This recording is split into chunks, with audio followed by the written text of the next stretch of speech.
How much money are you thinking of giving people in Greenland to get them on board with a possible U.S. takeover? I'm not talking about money for Greenland yet. I might talk about that. But right now, we are going to do something on Greenland, whether they like it or not, because if we don't do it, Russia or China will take over Greenland, and we're not going to have Russia or China as a neighbor. Okay?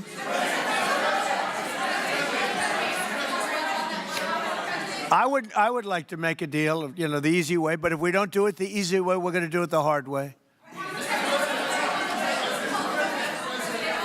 And I'm a man, and by the way, I'm a fan of Denmark too, I have to tell you, and you know, they've been very nice to me. I'm a big fan, but you know, the fact that they had a boat land there 500 years ago doesn't mean that they own the land. I'm sure we had lots of boats go there also. But we need that because if you take a look outside of Greenland right now, there are Russian destroyers, there are Chinese destroyers and bigger, there are Russian submarines all over the place.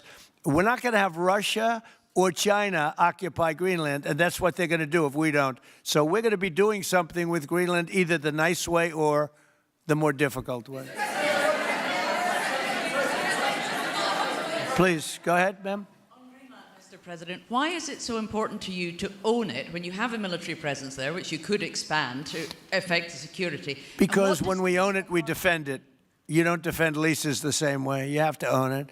And, you know, with a nation, look at what happened with Obama, with that horrible deal they made with Iran. It was a short-term deal. It was like a 9-year deal. Countries can't make 9-year deals or even 100-year deals. Countries have to have ownership. And you defend ownership, you don't defend leases. And we'll have to defend Greenland. If we don't do it, China or Russia will. It's not going to happen. We are not going to have, and I like China, I like Russia, I love the people of China, I love the people of Russia.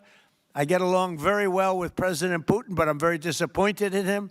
I get along very well with President Xi. I'm going to go over to China in April, but I don't want them as a neighbor in Greenland. Not going to happen. And by the way, and NATO's got to understand that. I'm all for NATO. I saved NATO. If it weren't for me, you wouldn't have a NATO right now.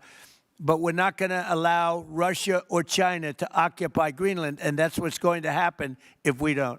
First off, can you respond to the manufacturing Let's numbers? give CNN a chance. You know, they've been fighting also, so hard to get back into the mainstream. Mr. President, you posted some numbers actually on Truth Social last night. People saying you posted the job data early when you're not supposed to obviously share it till the next morning. Did you do that on purpose? No, I don't know. If they posted them, I said post them whenever you get a chance. I don't know. They gave me some numbers. When people give me things, I post them. But the numbers are amazing. Yeah, please.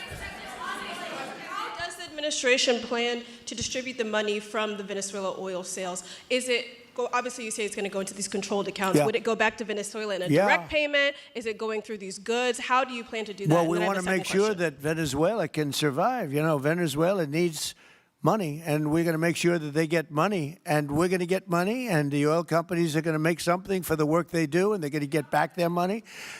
We're devising a formula, but it won't be so much of a formula. It's going to be what they need. We're going to take care of what they need. There'll be plenty left over. We're going to have a lot of money left over. And the money left over is going to the United States of America, and the oil companies are going to be very happy. They know the risks. I mean, there are risks. We're going to help them out. We're going to make it real easy. They're going to be there for a long time. We're going to be there together for a long, long time. And they're going to be taking the oil, and they're going to be bringing oil prices down. They're going to make a lot of money. They're going to get their money back. They're going to be safe. The people of Venezuela are going to be big beneficiaries, and the United States of America is going to be a big beneficiary for what we've done. And you know, one other thing I might say, it's also very big for national security because, again, just like Greenland, we can't have China or Russia occupy Greenland. We can't have China or Russia occupy Venezuela. And if we didn't do what we did, China or Russia would have been in Venezuela. I think I can, where's Mr. Chevron? So let me ask you, they would have been there if we didn't do this. Do you agree with that?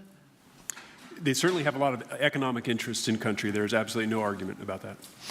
They were trying to be there. I mean, you know, we had a Russia, I guess sort of I call it a semi-Russian ship yesterday that we took over, and Russia decided not to defend that ship against us. It's a big movement. The ship It was loaded up with oil, and we took the oil, and it came out of that port. But Russia would be there or China would be there. And we want them to be there for a different reason. We want them, do you people agree?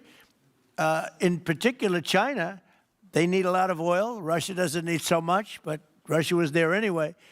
But I assume you agree that China would like to be doing a lot of business there by buying oil. And I want to just tell President Xi and President Putin, but more so in this case, President Xi, because they do need a lot of oil. And we are open for business in the United States, and we are open for business in Venezuela, right?